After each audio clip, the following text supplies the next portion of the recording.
ഈ മക്കാമിനുള്ളിലാണ് ഹസൻ ബസ്രി ഇമാമിൻ്റെ ഖബർ. ഈ ഇടത്തെ ശരി ബാക്കിലുള്ളതാണ് രണ്ടുപേരുടെയാണ് ഖബറുള്ളത് കേട്ടോ.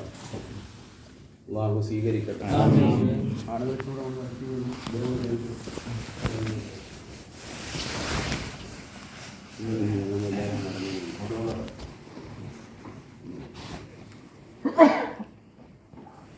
ഹസൻ ബസ്രി ഇമാം റളിയല്ലാഹുവിൻ്റെ ചരിത്രം വളരെ ചുരുക്കി ഒന്ന് വിവരിക്കാം. ഹസൻ ബസ്രി ഇമാം റളിയല്ലാഹു അൻഹു ഹിജറ വർഷം 22 ഉമർ ബിൻ ഖത്താബ് റളിയല്ലാഹുവിൻ്റെ കാലഘട്ടത്തിലാണ് ബഹുമാനപ്പെട്ടവർ ജന്മമെടുത്തത്. അതുകൊണ്ട് തന്നെ അദ്ദേഹത്തിൻ്റെ ഏറ്റവും വലിയ സൗഭാഗ്യം കിട്ടിയത് അദ്ദേഹത്തിന് തൊട്ടു കൊടുത്തത് മഹാനായ ഉമർ ബിൻ ഖത്താബ് റളിയല്ലാഹു അൻഹു. ഹിജറ 22 ഓർക്കണം. അദ്ദേഹത്തിന് ഏറ്റവും വലിയ സൗഭാഗ്യം അദ്ദേഹത്തിൻ്റെ വാപ്പ യസാർ റളിയല്ലാഹു അൻഹു, അദ്ദേഹം മഹാനാകുന്ന സെയ്ദ് ബിൻ സാബിത്ത് റളിയല്ലാഹു അൻഹു എന്ന നബിതങ്ങളുടെ സ്വഹാബിയുടെ അടിമയായി ജീവിച്ച വ്യക്തിയാണ്. അദ്ദേഹത്തിൻ്റെ ഉപ്പ സമ്പ്രദായം ഉണ്ടല്ലോ, ഉമ്മ എന്ന് പറയുന്നത് ഖൈറ എന്നാണ് അവരുടെ പേര്. അവർ മഹദിയാകുന്ന ഉമ്മു സലമ ബീവി റളിയല്ലാഹു അൻഹ നബിതങ്ങളുടെ ഭാര്യമാരിൽപ്പെട്ട ഉമ്മഹാത്തുൽ മുഅ്മിനീങ്ങളിൽപ്പെട്ട പ്രമുഖ വനിതയാണ്. അവരുടെ അടിമസ്ത്രീയായിരുന്നു ഉമ്മു സലമ ബീവി റളിയല്ലാഹു അൻഹ. പലപ്പോഴും വീട്ടിലെ പല കാര്യങ്ങളും അയൽവക്കത്ത് എന്തെങ്കിലും സാധനങ്ങളൊക്കെ കൊടുക്കാനും കാര്യങ്ങൾക്കൊക്കെ വേണ്ടി തൻ്റെ പ്രിയപ്പെട്ടതാകുന്ന ഉമ്മയോട് അഥവാ ഹസൻ ബസ്രി ഇമാം റളിയല്ലാഹു അൻഹു ഉമ്മയോട് പറയുമ്പോൾ ഖൈറ എന്ന ഈ അടിമ സ്ത്രീ അയൽവക്കത്തെ വീട്ടിലേക്കൊക്കെ പോകുമ്പോൾ തൊട്ടിൽ കിടന്ന് ഈ കുട്ടി കിടന്ന് കരയുമ്പോൾ നബി സല്ലല്ലാഹു അലൈഹി വസല്ലം തങ്ങളുടെ ഭാര്യയാകുന്ന ഉമ്മു സലമ ബീവി റളിയല്ലാഹു അൻഹ മാറോട് പലപ്പോഴും എടുത്ത് മുല നൽകുകയും ചെയ്തിട്ടുണ്ട്. ആ ഒരൊറ്റ കാരണത്താൽ വിജ്ഞാന സമ്പാദനം ഏറ്റവും കൂടുതൽ കിട്ടാൻ കാരണവും അറിവിൻ്റെ ആഴം തീർക്കാനും കാരണം അദ്ദേഹം ഈ ഉന്നതിയിലേക്ക് എത്താനുള്ള കാരണം ആ ഒരു മുലകുടി ബന്ധം ഉമ്മു സലമ ബീവി റളിയല്ലാഹു അൻഹയുമായി എന്ന് പറഞ്ഞാൽ നബിതങ്ങളുടെ ഭാര്യമാരിൽപ്പെട്ട ഉമ്മു സലമ ബീവി റളിയല്ലാഹു അൻഹയ്ക്ക് അവരുടെ അടിമസ്ത്രീ ആയിരുന്നു ഇവരുടെ ഉമ്മ ഖൈറ ബീവി. അതുകൊണ്ട് തന്നെ ആ ഒരു സൗഭാഗ്യം കൂടി കിട്ടിയിട്ടുണ്ട്.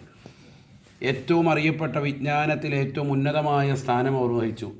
ഏകദേശം 130ഓളം വരുന്നതാകുന്ന സ്വഹാബത്തുമായി നേരിട്ട് ബന്ധം ചെറുപ്പകാലഘട്ടത്തിൽ തന്നെ കിട്ടി. അപ്പോൾ താബീയങ്ങളെന്ന് പറഞ്ഞാൽ പോരാ, ഒരു സ്വഹാബിയായിട്ട് ബന്ധപ്പെട്ടാൽ തന്നെ താബിയായി.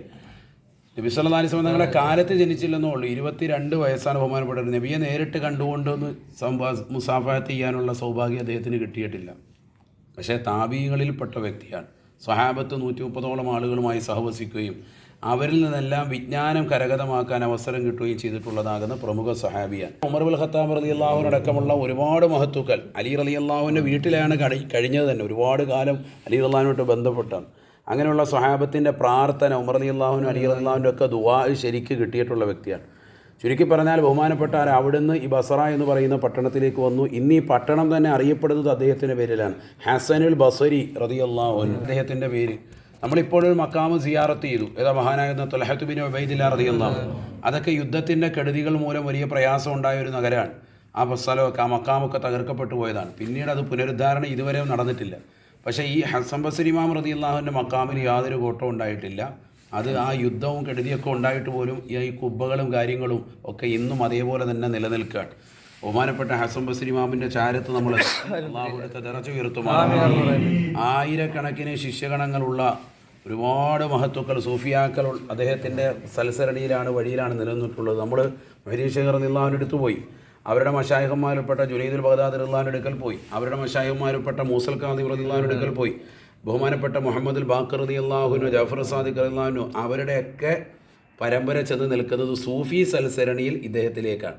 എന്ന് പറഞ്ഞാൽ നമ്മൾ ഈ പോയിട്ടുള്ള മഹത്തുക്കളൊക്കെ ഇവരുടെ കാൽപാദങ്ങൾ പിന്തുടർന്ന് വന്നിട്ടുള്ള മഹത്തുക്കളാണെന്നർത്ഥം. അവൻ മൊഹീദ്ദീൻ ശേഖിനേക്കാളൊക്കെ മഹത്വവും അവരുടെക്കാളൊക്കെ വലിയ ദറജയുള്ള വ്യക്തിയാണ് ആര്? മഹാനാകുന്ന ഹസനുൽ ബസ്രി ഇമാം റളിയല്ലാഹു അൻഹു. മക്കാമ് കണ്ട് നമ്മൾ വലിപ്പം കാണണ്ട, കിടക്കുന്ന ആൾ ചില്ലറക്കാരനല്ല. അള്ളാഹു എടുത്ത ദറജ ഉയർത്തണം, അടുത്ത പൊരുത്തം അള്ളാഹു നമുക്ക് നൽകി അനുഗ്രഹിക്കും. ഇതിപ്പോൾ ബസറയിൽ നമ്മൾ കണ്ടില്ല, വലിയ മിനാര ചോട്ടിൽ. ഈ മിനാര ഒരു പക്ഷേ പലപ്പോഴും ചിത്രങ്ങളിൽ നിങ്ങൾ കണ്ടിട്ടുണ്ടാവും. മക്കാമുകളിലെ ഓരോ ചിത്രങ്ങൾ കാണുമ്പോൾ ആ പഴയ കുബ്ബ തന്നെയാണ് ഇന്നും ഉള്ളത്. ഇത് പൊളിക്കപ്പെടുകയോ യുദ്ധത്തിൻ്റെ കെടുതികൾ മൂലം പ്രയാസപ്പെടുകയോ ഒന്നും ഉണ്ടായിട്ടില്ല.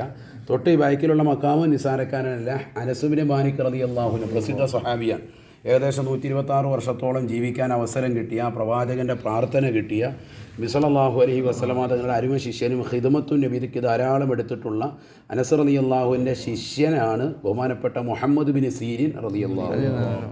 അദ്ദേഹത്തിൻ്റെ ചരിത്രം എന്ന് പറയുന്നത് ലോക പ്രശസ്തമാകുന്ന സ്വപ്ന വ്യാഖ്യാന ഗ്രന്ഥം രചിച്ചിട്ടുള്ളത് അദ്ദേഹം. ഇന്നും നമ്മളെന്തെങ്കിലും ഉസ്താദുമാർ ഇബ്നു സീരീൻ റളിയല്ലാഹു എഴുതി വെച്ചിട്ടുള്ളതാകുന്ന സ്വപ്ന വ്യാഖ്യാനമുണ്ട്, അത് നോക്കിയിട്ടാണ് നമുക്ക് പറഞ്ഞിരുന്നത്. അപ്പോൾ ലോക പ്രശസ്തമാകുന്ന സ്വപ്ന വ്യാഖ്യാതാവാണ് ഈ കിടക്കുന്ന മഹാന് മുഹമ്മദ് ബിൻ സീരീൻ റളിയല്ലാഹു. അവരൊക്കെ ആ താബികളിൽപ്പെട്ടവരാണ്, ഇവരുടെ കാലക്കാരാണ്. അള്ളാഹുവിനൊക്കെ ദറജ ഉയർത്തുമാറാവട്ടെ. എത്തിയത് നമ്മൾ ഓതി യാസീൻ അള്ളാഹു സ്വീകരിക്കട്ടെ. അവരുടെ